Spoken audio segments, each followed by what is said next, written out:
welcome to this edition of Elvenhome, which concentrates on two main things. First, the work to start to build the incline up to the coal tower, and also to have a further look at the work on building the church school, which is coming on apace. And I hope, well, maybe the next video may be the end of the build of the church school, we'll see. But let's get on to the video and move to my cunning idea of how I might try and build an incline up to the coaling tower.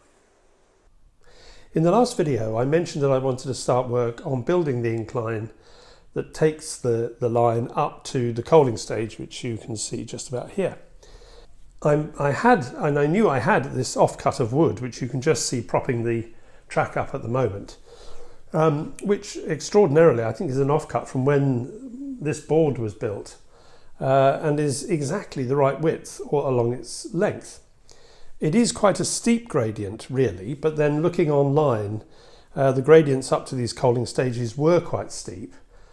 They didn't take huge heavy trains up them. More often than not it would be one or two coal wagons. So I'm not too troubled by the steepness of the gradient, and indeed I've had trains run up this perfectly happily pushing a coach just to test that it's not too steep. And most of it is actually going to be for display rather than intending to run trains up and down here. The piece of wood at the far end, which is propping this up, brings the top of that up to 28 millimeters, which is the correct distance for the entrance to the coaling shed. Now the coaling shed has obviously been built to metric measures, but that's the only mention of millimeters I'm going to make, because the material I intend to use is in imperial measures, and indeed this length of wood is from a piece of wood that was 24 inches long. What I was trying to get in my head was how I was going to form the side pieces, because what I see this as being is essentially a grassy embankment up which the line goes and then goes into the coaling shed, possibly with a small retaining wall either side, but not much else. So I was beginning to think about how do I, one, prop up the wood all the way down. I've got a piece of wood wedged in at a strategic place. And a thought occurred to me about using the Woodland Scenic Shaper sheet.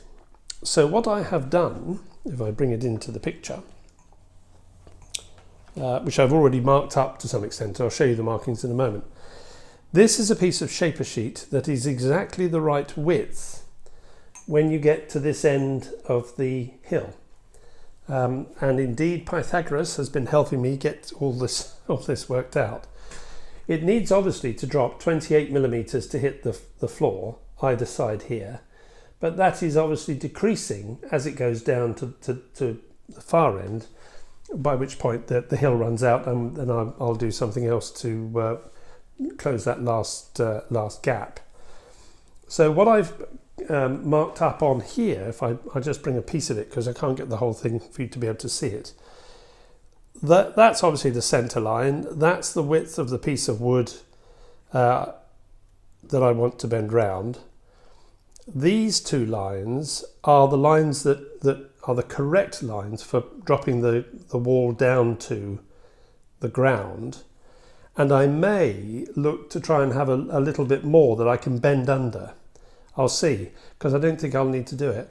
I think if I can bend that round and shape it so that it gives me the hill and put the plaster on it, this may be strong enough to hold the incline without needing to put more props underneath. The shaper sheet plaster, once it bonds with this, is really quite tough. And as I say, the most that will be going up that hill will be one or possibly two coal wagons and a shunter of some kind, probably a jinty. So it's not going to have to bear great weight, nor is it going to have to bear it very often. So we'll see if this bright idea of mine works as we carry on with the work of building this incline. So the next thing for me to do is to shape this cloth, cut it to size, and then put the plaster on, and I'll come back once I've got it in the right shape just to show me putting the plaster on, and then we'll have a look at what the final result is. Well, here's the update on the build of the church school for this episode.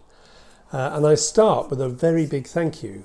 In response to the first video where I talked about the church school, Henrik Sweden 1 got in touch to tell me about a Knock product, which was a group of children with their teacher, and for which I said thank you and said that I'd go and have a look because I thought that would be quite good for the front of the school at some point.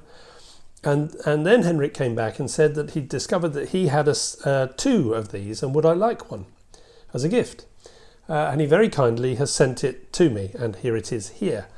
I'm really very, very grateful. Thank you very much, Henrik. I've said that already in an email exchange that we've had, but I want to do so now here. And these will indeed go on the layout once we've got the church school built, and it can go out at the front somewhere, with the teacher probably leading a group of them to go and look at the war memorial or something, including the rough boys that you can see on the right hand side there who are busy fighting. So let me move that off and show you where I've got to since the last version of the video that went out. One of the places that I post links to my video is the Engage forum, which you might expect. Mojo, aka Morris, has been commenting on from time to time, and he commented specifically in response to the last video to tell me that he had attended both at primary and grammar schools some old Victorian schools, and that he was now 83, and those schools did not have any fires in them. What they had were heating pipes which were fed from an external boiler house which was coal-fired and tended by the caretaker. And that has been very useful. So there is going to be a slight change to the design in that I'm going to take away the chimney breasts, or the need to put in chimney breasts for the model. But I will now build separately a small boiler house, which I will place at some point on the exterior as a separate building, but obviously close to the main school. It needs to have access so that coal can be delivered to it. So I can't put it right round the back because there'd be no easy way to get the coal there. And it obviously can't be so far away that by the time the hot water reached the school building it had cooled. So that may affect the placing of the playground, possibly, or the playground may just be in front of the boiler house, with the boiler house part cordoned off. Given that health and safety was much less of a concern at the time that this school was built, it's far more likely they just built the boiler house and told the boys on pain of death not to go anywhere near it. So very thank you to Morris for commenting, and that's been helpful. That's adjusted the build slightly. What you see in front of you just above there, if I move up, are all the pieces that I need, I think, to build certainly the shell. It is quite possible once I build the shell that I'll want to put some more strengthening pieces inside. As I think about how I'm going to light the building, I might, for example, want to actually put a floor in between the ground floor and the upper floors. But I'll see. Because this is such a simple build, I don't need to settle exactly how I'm going to and where I'm going to run the wires. And also because I'm not doing too much in the way of internal building that will cause me a problem when I come to fit the lighting in.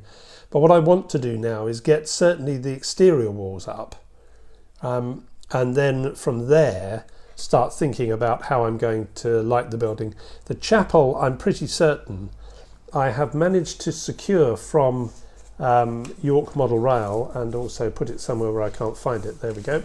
From York Model Rail, I don't know if you can see this. This is used to provide stained glass effects, which I intend to put in the chapel. It's quite opaque, so I'll have a look about how well that works, whether it's too see-through. I'm also going to have a look at how that works with some of the Just Plug tint that I've used before, to see whether a combination may work better, but I can do a trial piece on that. You'll see that the back wall has had all the windows cut out for it, and that they were cut out after I had produced a test piece just to make sure that the window sizes were correct, because I certainly didn't want to cut all those windows out and then discover that I'd cut them all out too small. It's really quite difficult to start shaving off little bits of card, then making the card right in the first place. For the test piece, I did 2 sizes of hole. Let me just make sure that's in focus. This one was cut to be exactly the right size to take the whole window, this style of window, and sit flush with the card. This one was cut out to the sizes to allow just the frame to be visible.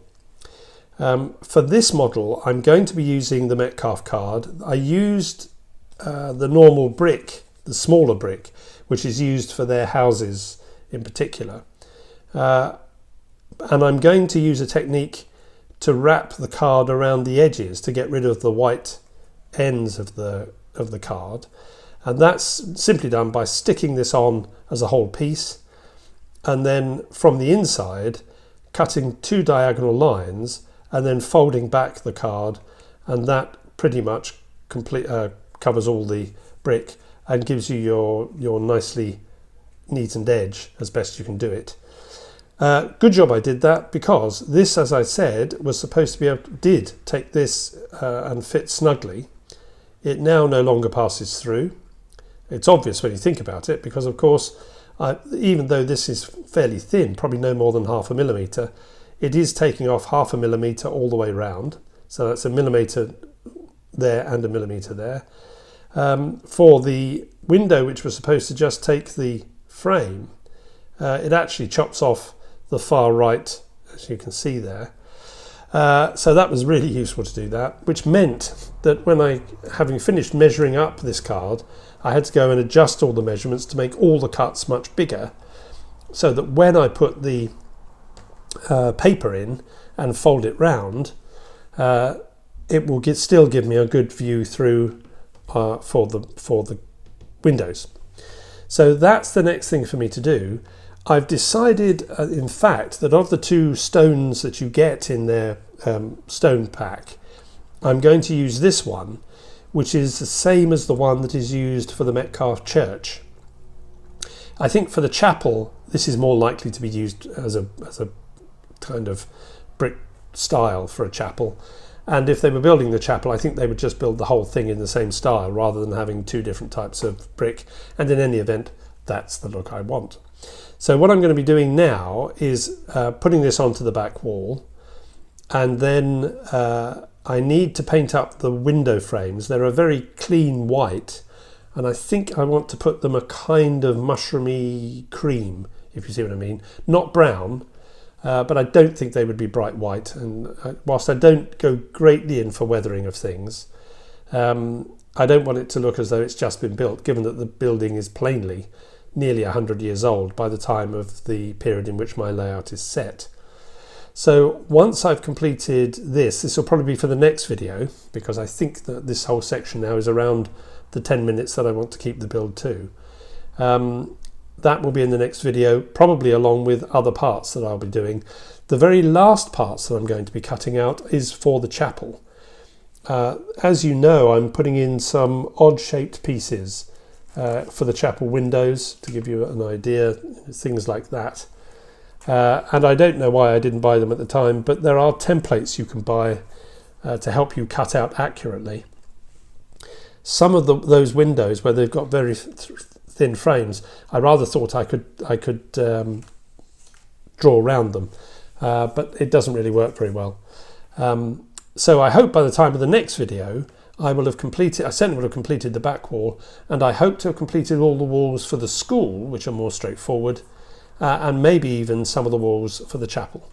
But I will take shots and things as I go along to bring you up to date with the build for the school in the next video. Well, in my usual way, I've actually galloped ahead a bit further forward than I promised when I closed the last section down. At this point, I'll put up an image of the shaper sheet just folded around the piece of wood. The wood was stuck to the tin foil underneath the shaper sheet with some contact adhesive, I think Evo Stick contact adhesive, and left for about overnight, I think, to make sure that it bonded tightly before I started bending the shaper sheet round. I'll now put up a picture just of the shaper sheet plaster, which is just like any other plaster really, mixed on a 2.5 to 1 ratio plaster to water, which you let steep for about a minute or two, and then mix it in so it's a nice smooth consistency, and just paint it on. Basically, you wet the shaper sheet first and then just paint it on. If you want to see how to use shaper sheet, Woodland Scenics have 2 very good videos on their website showing both how it can be used, but also specifically how to use it and apply it using the plaster. So once that had been done, I was able to gently bend it in so that it's the right height. For the moment, if I just turn around here and zoom in a little, just briefly, you will see this lovely screw. It's screwed into the board to hold it in the right position. I do need to sand the top level because there's some bumps in places which just need flattening out. And I also need to buy a countersink drill because I want to countersink those screws. I've tried screwing to do that, but it's not going through. So a quick zip with a countersink drill, and then I'll be able to sink that below the level and just put some plaster over the top. Down the far end, I still have a short section which I'm going to need to fill, but I will use some plasticard to create a triangular section just to fit in there. Rather helpfully, it needs to be 5 millimeters at the thickest end of the wedge, and Pythagoras has worked out perfectly because it needs to be 12 millimeters long, which means the hypotenuse is exactly 13 millimeters. So no odd distances that I'm going to need to do. So I'll create the wedge and stick that in. And then I will put a retaining wall, zoom back out again now, I'll put a retaining wall either side that comes up probably about 7 foot, and it'll be a constant length because this is an embankment which is rising up. So and we'll put some grass on the sides, I think, and we will ballast on the top when I come to do the ballasting. And then I've got a short section that needs to be made to fit to the coaling stage.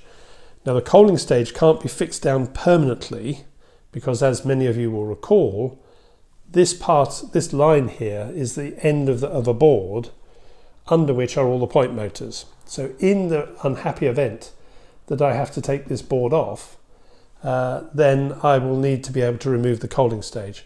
So I will fabricate something there that will allow me to take the track beyond where it ends currently on the incline into the coaling stage, and also build a very short stub section at the back which will just have the buffers on.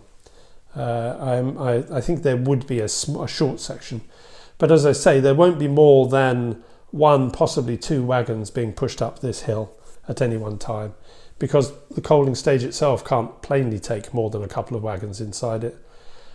So you would never get a long train going up here, I don't think, because you would have to have an extraordinarily long section the other side for the empty wagons to be sitting in whilst they were constantly being shunted up.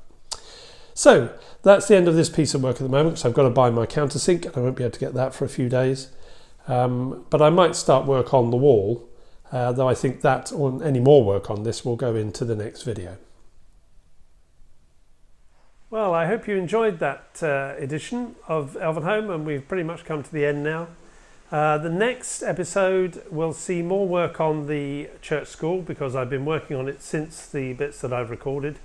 I'm just waiting on a few drill bits, and I want to do a bit more work on the incline, which you can see behind me. And then I can do some of the scenic work around there and start thinking about the scenic work around where the school is going to go. Then I think after that, the next episode after that, I'm hoping I will have started work on High Elven, the final station on the layout. If you've enjoyed the video, please do give it a like. That's very helpful. Give it a thumbs up. If you've not subscribed, well, please do subscribe. Hit the subscribe button below and the bell beside it to let you know when I'm uploading videos. And of course, please do let me have your comments. The comments are immensely helpful. Everything always makes me think, which isn't always a good thing. So until I speak to you again, that's bye-bye from me. Bye-bye.